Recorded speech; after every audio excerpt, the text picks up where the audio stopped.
Imagine waking up one morning and everything you once deeply believed in, your fundamental values, your long-term goals, your carefully constructed sense of purpose, suddenly feels utterly hollow, brittle, and without foundation. Imagine questioning whether anything you do truly matters, whether meaning itself is nothing more than a comforting, albeit sophisticated, human illusion.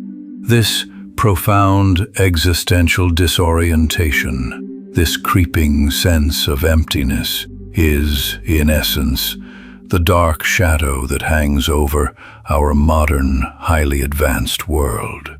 It is a phenomenon we call nihilism, and few thinkers understood and prophetically foresaw its rise, its mechanisms, and its devastating cultural impact as profoundly as Friedrich Nietzsche.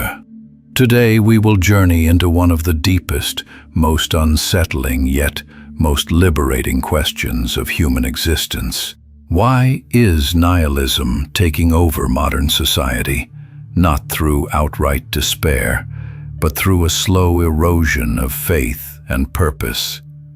And more importantly, what did Nietzsche truly mean when he declared the seismic cultural event, "God is dead"? What frightening yet potentially glorious future did he envision for humanity once our traditional foundations of meaning completely collapsed? Stay with me until the very end, through the challenging philosophical landscape we will cover, because the last insight we will uncover, Nietzsche's ultimate test for a life well lived, is not only the most important of all, but it also has the fierce, transformative power to fundamentally reshape how you understand your life, your suffering, and the entire world around you.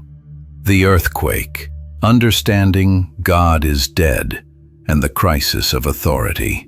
Nihilism, at its core, is the devastating belief that life lacks inherent meaning, objective value, knowable truth, or ultimate purpose. It is crucial to understand that nihilism is not simply a philosophy of despair. It is a direct, agonizing confrontation with emptiness. For centuries, millennia even, human beings relied on three monumental structures to guide their lives: religion, tradition, and collective myths. These structures provided a science. God is dead. God remains dead, and we have killed him. He was not speaking of a literal theological death, but of the final decisive decline of faith and the collapse of the Christian God as the universal binding source of absolute moral and existential meaning in Western society. This wasn't an atheist's boast. It was a mournful observation of a world that had pulled its own spiritual anchor. Nietzsche's central warning was that humanity was entirely unprepared to face the subsequent abyss, the moral and existential vacuum that would follow the removal of this central foundation.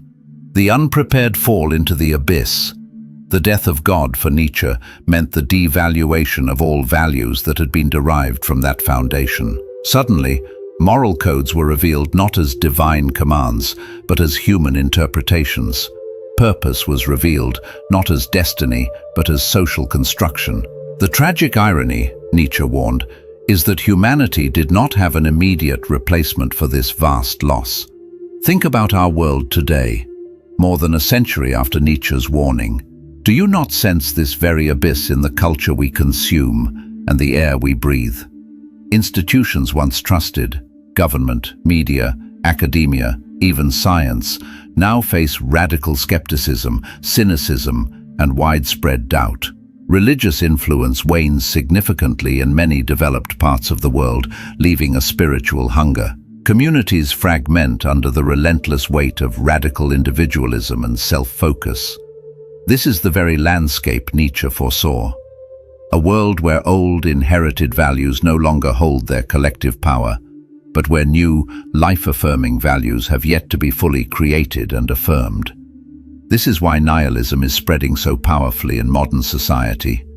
When people lose faith in grand, unifying narratives, whether they are religious, political, like democracy or communism, or even familial, traditional roles, they often fall into a devastating void.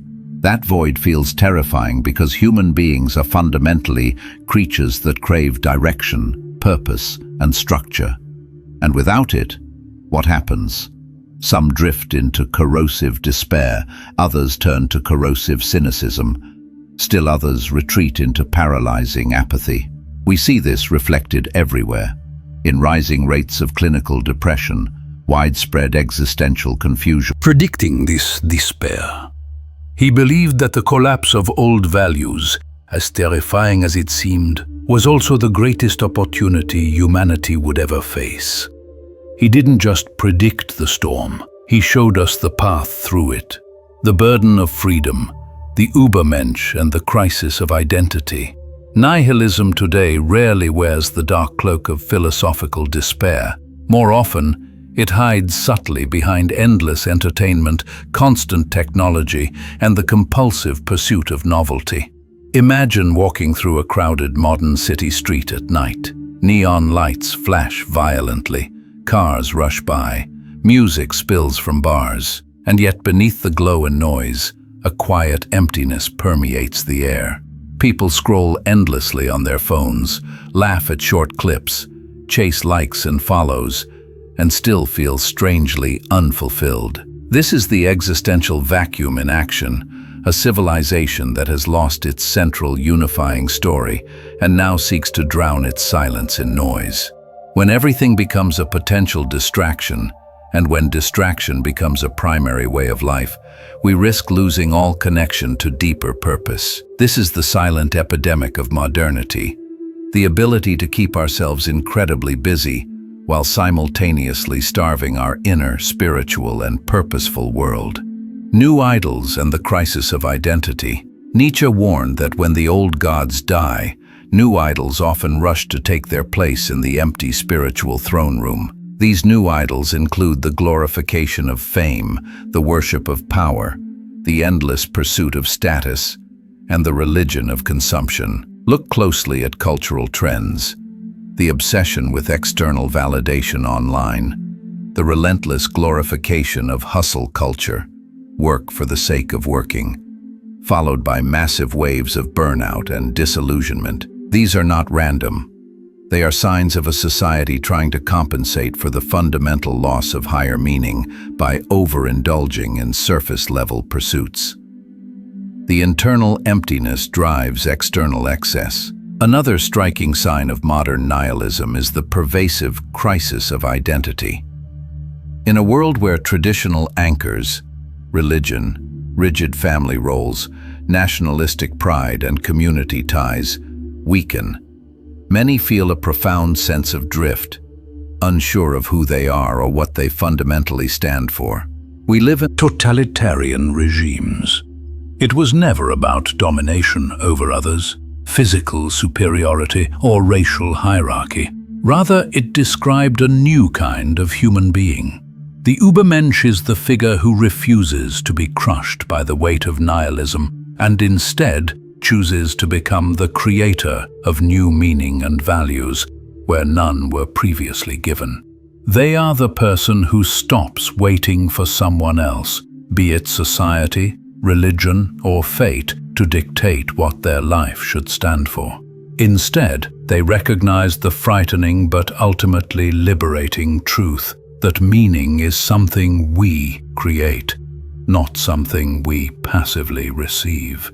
In this way, Nietzsche was offering a profound challenge to each of us, to stop living as a mere echo of tradition and to start living as the bold author of our own story. This idea is both deeply empowering and deeply unsettling. Empowering because it tells us that we are not doomed to despair. Unsettling because it leaves us without philosophical excuses. If there is no higher authority to tell us how to live, then the full, terrifying responsibility for our choices, our failures, and our triumphs falls entirely on us. That is a level of radical creative freedom many find incredibly difficult to bear. The shadow, and the path of avoidance. Psychologist Carl Jung added an important dimension to this conversation. He warned that if we do not consciously integrate meaning into our lives, if we neglect the inner quest, the unconscious will often fill the void with destructive forces. Jung believed that ignoring the inner call to create purpose leads to the projection of what he called the shadow, a reservoir of unacknowledged fears, suppressed desires, and deep resentments that can erupt in harmful ways, both individually and collectively. We see evidence of this avoidance everywhere in modern society. Many who feel trapped in meaningless routines end up numbing themselves with endless entertainment, substances, or shallow distractions. Others lash out in anger at the world, blaming society, politics, or circumstances for their internal emptiness. This cycle of blame and avoidance prevents them from doing the hard, painful, but absolutely necessary work of becoming the architects, the love of one's fate. The first is amor fati, literally the love of one's fate. This is not passive resignation. It is not simply accepting what happens. It is a profound, willful, and active affirmation of existence in its totality, encompassing every single moment, whether joyful or tragic. Nietzsche challenges us to achieve the attitude of saying yes to life in all its difficulty, embracing hardships, suffering, and tragedy as necessary, integrated parts of one's journey. This perspective transforms suffering from a meaningless obstacle into a raw material for growth and resilience. Imagine what would change if, instead of resenting the difficulties and past mistakes in our lives, we chose to see them as raw, necessary, and vital material for our personal transformation, viewing our life as a complete, unified work of art. The eternal recurrence, the grand test. This brings us to Nietzsche's most profound and transformative insight, the one he believed could liberate us from the grip of nihilism once and for all. The concept of the eternal recurrence, die ewige Wiederkehr. The eternal recurrence is a thought experiment. Nietzsche asks us to imagine, what if a demon were to sneak after you into your loneliest loneliness someday and say to you, this life, as you now live it and have lived it, you will have to live once more, and innumerable times more, and there will be nothing new in it, but every pain and every joy and every thought and sigh and everything unutterably small and great in your life must return to you, all in the same succession and sequence. Would you not throw yourself down and gnash your teeth and curse the demon who spoke thus? Or, have you once experienced a tremendous moment in which you would answer him, "You are a god, and I have never heard anything more divine"? Nietzsche did not present this idea as a literal cosmological prediction, but as the ultimate, unforgiving test of a life well lived. At first, this thought seems horrifying. Who would want to relive every failure, every heartbreak, and every moment of profound? The way you approach and live every moment of your life right now. The eternal recurrence asks us to stop seeing life as a trial we must simply endure, or a problem we must passively solve. Instead, it compels us to view our existence as a masterpiece we are constantly creating. Every decision, every act of courage, every embrace of suffering as part of growth becomes a brushstroke on the canvas of eternity. As we stand today in a world flooded with distraction, anxiety, and existential doubt, Nietzsche's challenge feels more urgent than ever.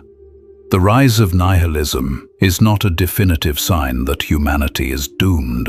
It is perhaps a sign that we are being powerfully pushed to evolve, to move beyond inherited, outdated meanings, and to step into the terrifying, creative freedom of establishing our own authentic values. Herein lies the promise. When you dare to embrace your life fully through the lens of amor fati, when you stop waiting for meaning to be passively handed to you and instead begin to actively shape it with your conscious choices, you step into the transformative power Nietzsche believed humanity was capable of. You become not a passive victim of history, but a creator of destiny. So, I leave you with this final, powerful reflection. If tonight, as you drift to sleep, the thought of eternal recurrence whispered in your ear that you must live this same life again and again, would you genuinely rejoice? Or would you recoil in despair? Your honest answer reveals more than you might imagine about how fully and authentically you are living in this moment. The rise of nihilism in modern society was predicted long ago, but it does not need to be our downfall. It can and must be our turning point. Nietzsche's message was not one of hopelessness, but of fierce, exhilarating empowerment. He dared us to confront the void, not to shrink from it, and in doing so, to discover that meaning is not found, it is made. In this light, the spread of nihilism is not the end of meaning, but the beginning of a new era of profound human creativity, personal courage, and spiritual depth. An era where each of us becomes a philosopher.